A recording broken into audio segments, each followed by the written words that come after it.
Hey besties, welcome back to the Binge Free Bestie Podcast. I'm Nick Carbedia, registered therapist here in New Zealand, and I'm here to support you in your healing recovery with food, eating, and your body.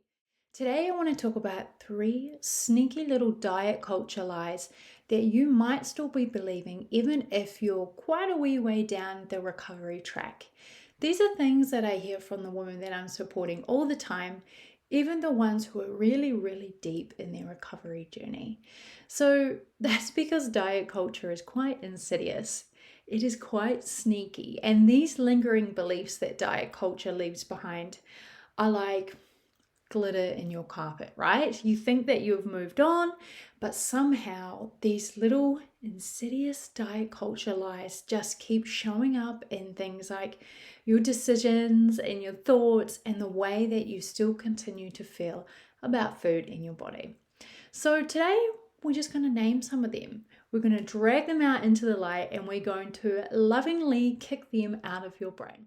So lie number 1 is that being healthy means being in a smaller body. Now, this one is sneaky because it sounds really reasonable, right? I mean, it's the lie that we've been force-fed ever since we were little kids, in school, in the doctor's office, on Instagram, and from that one aunt who just won't stop talking about her latest diet that she's on. You see, we've been told that smaller equals healthier, and smaller equals more desirable. Smaller equals more in control. And so we've internalized this idea so much that our bodies are projects that we should be working on. And that health is something that you see, okay? And if you can't see abs or a thigh gap, then you're doing something wrong. But, and I want to say this with love, bestie, we're going to set the record straight. Because you can actually be in a smaller body and be deeply unwell. Conversely, you can also be in a larger body and be really vibrant and nourished and thriving.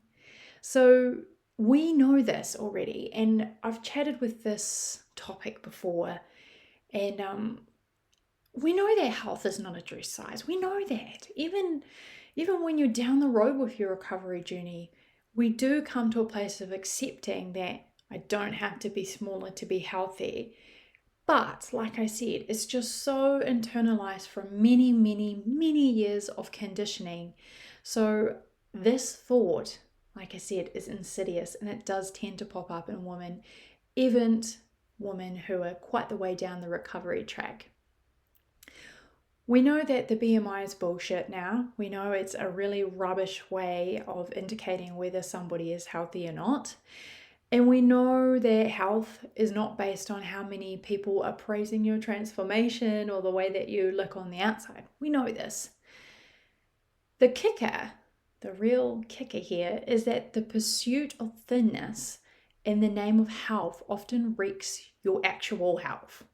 So things like weight cycling, chronic stress from restriction, or disordered eating behaviors, just like binge eating, all of these things are health risks, and they come directly from the act of trying to shrink your body. But somehow we still praise that shrinkage. So really, it's time to redefine what healthy means. Because if your mental health is completely shot, and your relationship with food is totally chaotic, and your nervous system is in that constant fight or flight mode, just in order for you to maintain that smaller body, then that's not health. That is not health, and that's not living. That's just survival mode. And survival mode whilst meeting society's beauty and body standards. But it's not really worth it, is it?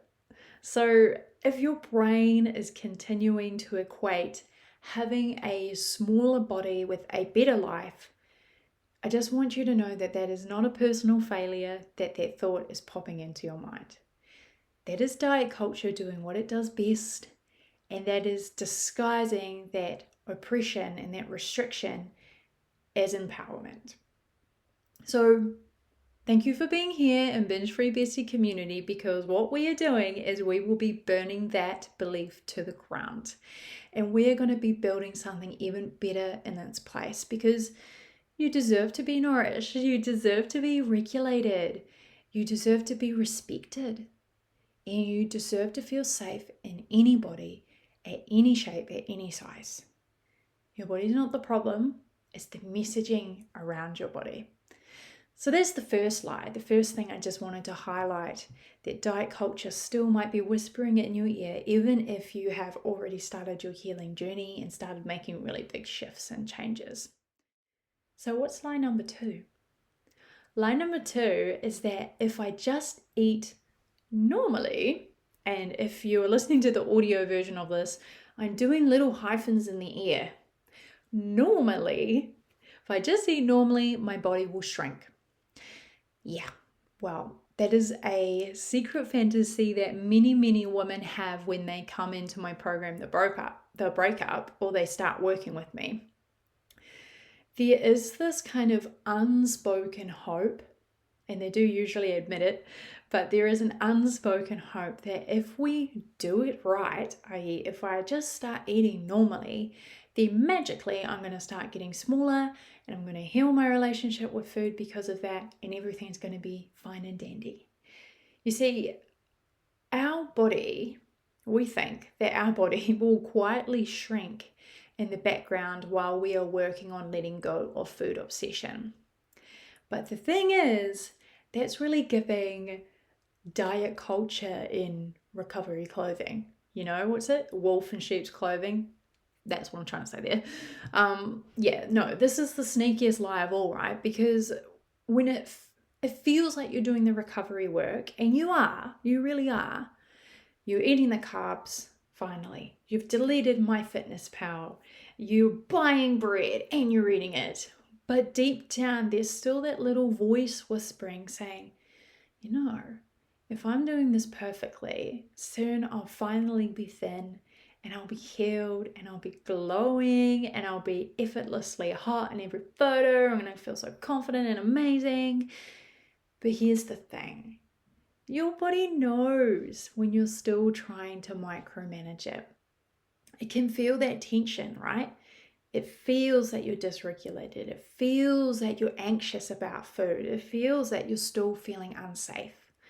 And so it senses when your intuitive eating or your food freedom actually still has some conditions on it. That constant hum of anxiety around your portion sizes or eating clean after a binge. Yeah, that's your nervous system telling you that it still doesn't feel safe. So true healing doesn't come from making peace with food or still secretly holding your breath and hoping for weight loss. You're still controlling yourself. You're still working from that place of fear. I want to hit pause though, and I do want to say this is a really valid thought to be having. You're still allowed to have weight loss goals, okay? And it's also really normal to be thinking this way, again, because you've been so conditioned by diet culture all of your life. Of course you'd want to be in a smaller body. Of course you'd want to be thin. Of course you would want to meet the standards. That is only natural. But while you're working on healing your relationship with food, I always tell all of my clients, please, let's just pop that goal on the back burner for now. I'm not saying you have to abandon it for the rest of your life. Your body, your rules, your prerogative. I'm not going to say, take that away. I'm not taking that away from you.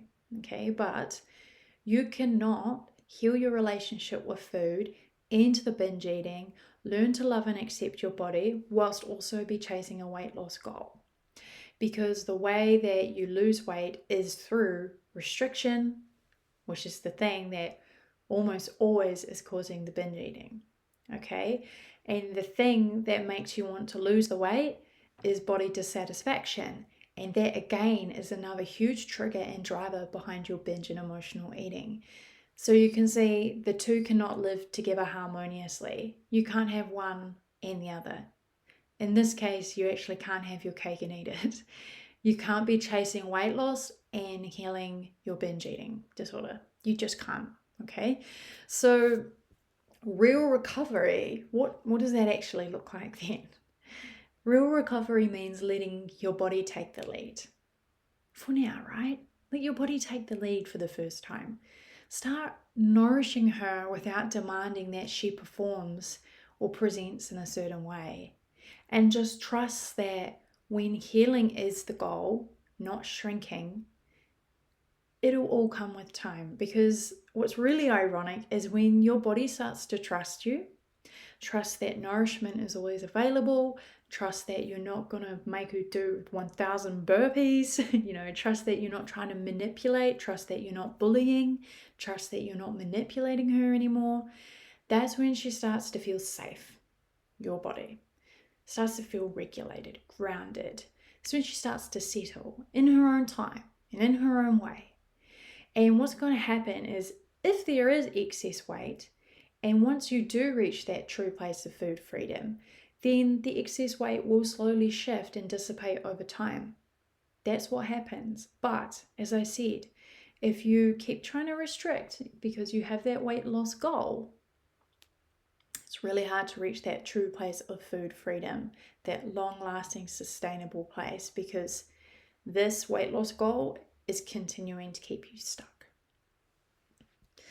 I hope that's helpful. So let's do the final lie. That is lie number 3. The lie that diet culture continues to whisper in your ear, or the lie that you tell yourself that continues to whisper in your own ear, is that once I start this recovery journey, once I get 6 months down the track, 1 year down the track, a couple of years down the track, I shouldn't still be struggling with this issue, okay? And I want to say this with lots of love, and I want to say this really loudly and clearly. You are not behind, and you are not broken. You are not behind, and you are not broken, okay? Recovery is not like a Disney movie montage with a perfect glow up arc and a triumph at the end, okay? It's real, it's raw, and it's often very messy. So sometimes it will look like taking 2 steps forward and then 1 back. And sometimes it will be laying on your bed crying over the cupcake, or it might be, that's not a sign of your failure. That's really, really not. That is a sign of being human who's going through a real, messy, raw recovery journey. And you see, diet culture has conditioned us to believe that any kind of slip up or wobble that we have or detour on our journey means that we've failed. Because we know that diet culture is very black or white. It's very much all or nothing. You're either doing good on your diet, you're doing bad on the diet. You've either achieved your weight loss goal, you haven't achieved your weight loss goal.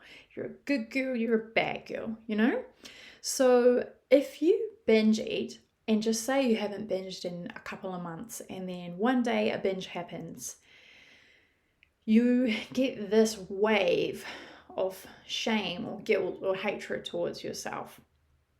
And it is so easy to just spiral and think, like, for God's sake, I should just be over this by now. What the heck is this happening for?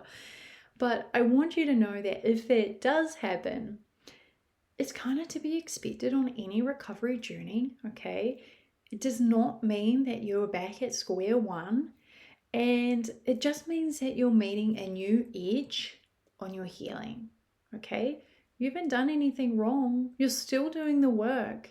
Your brain is still unlearning decades and decades of conditioning.